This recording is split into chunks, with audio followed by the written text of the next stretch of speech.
GPT 5.6. Sol's output tokens cost 6.8 times more than GLM 5.2's. That's $30 per $1 million tokens versus $4.40, and that gap alone could flip your entire API budget if you're running anything at scale. Both models are live right now and people are picking between them for real production work, so I compared GLM 5.2 versus GPT 5.6. Sol across 5 real tests: speed, reasoning, pricing, context window, and multimodal. And every number comes from official docs, artificial analysis, and community reports. No vendor spin. The pricing gap is so wide, I was ready to call it a blowout. But then the reasoning numbers came in and flipped the story in a way I didn't expect. And which model you pick could cost you a lot of money or a lot of accuracy. Alright, so this one's for you if you're choosing a model for high-volume API calls, long document tasks, or any workflow where token costs actually add up. Because GLM 5.2 is Zed AI's open source contender and GPT 5.6. Sol is OpenAI's reasoning flagship, and the difference between them is not small. Test 1. Inference speed and latency. When a model is slow to start, your users sit there watching a spinner. And when throughput is low, your pipeline backs up and your cost per job climbs fast.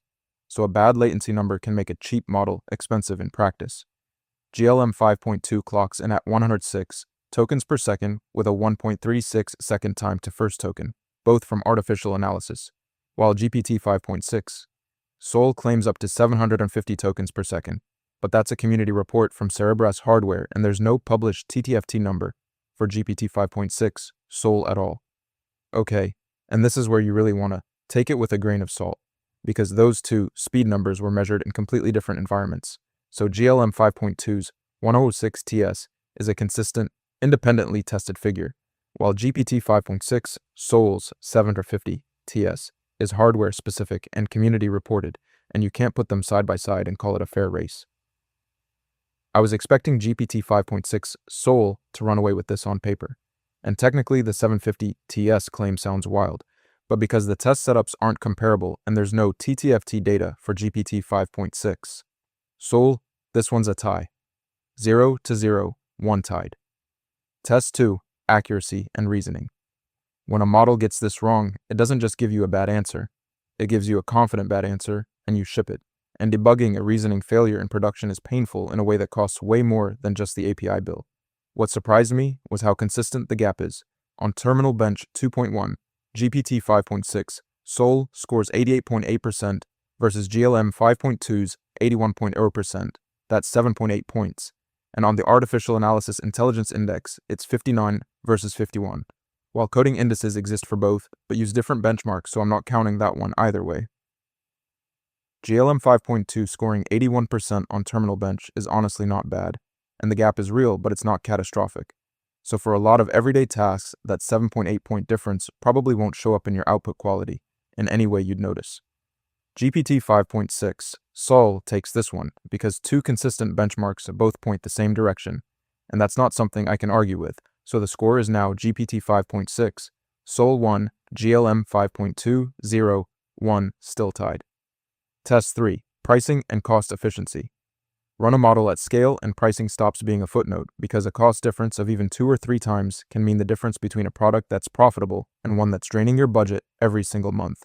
So I looked at the published API prices, and GLM 5.2 is $1.40 per million input tokens and $4.40 per million output tokens, while GPT 5.6 Sol is $5.00 input and $30 output, and that output gap is 6.8 times, which is not a rounding error.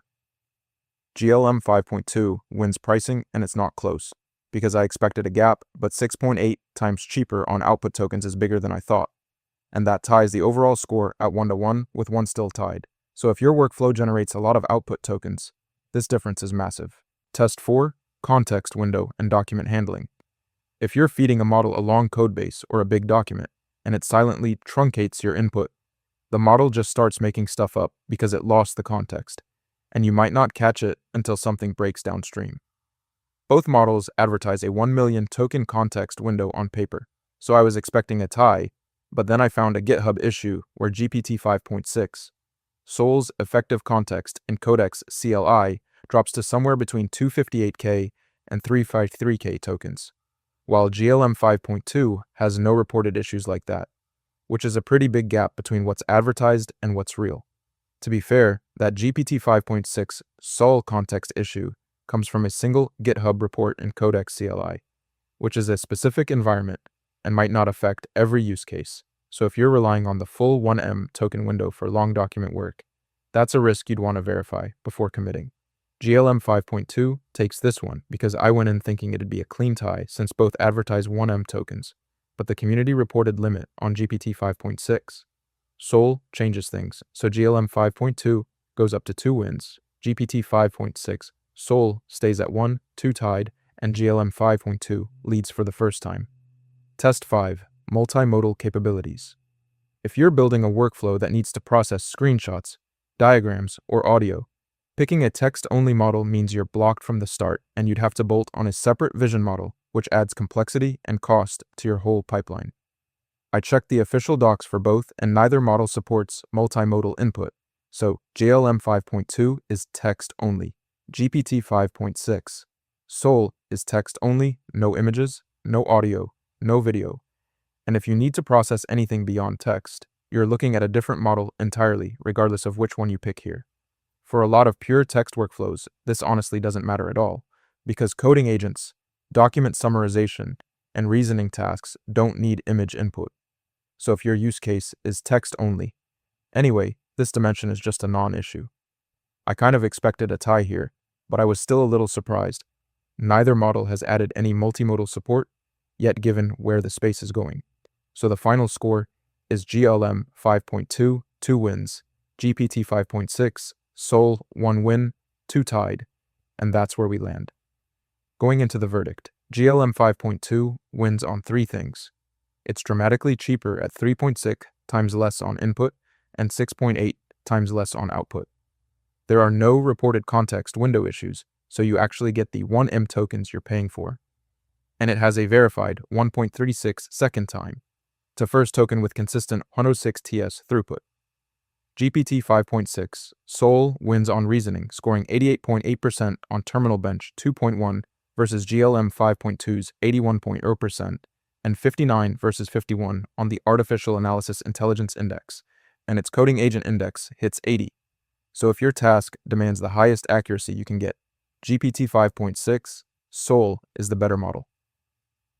Honestly, I went in thinking GPT 5.6 Sol might just dominate this, but the pricing gap is so wide it changes the whole calculus, so if you need peak reasoning and accuracy and cost isn't your main constraint, go GPT 5.6 Sol, but if you're running high volume and every token counts, GLM 5.2 is your pick, because 6.8 times cheaper on output is the number that matters.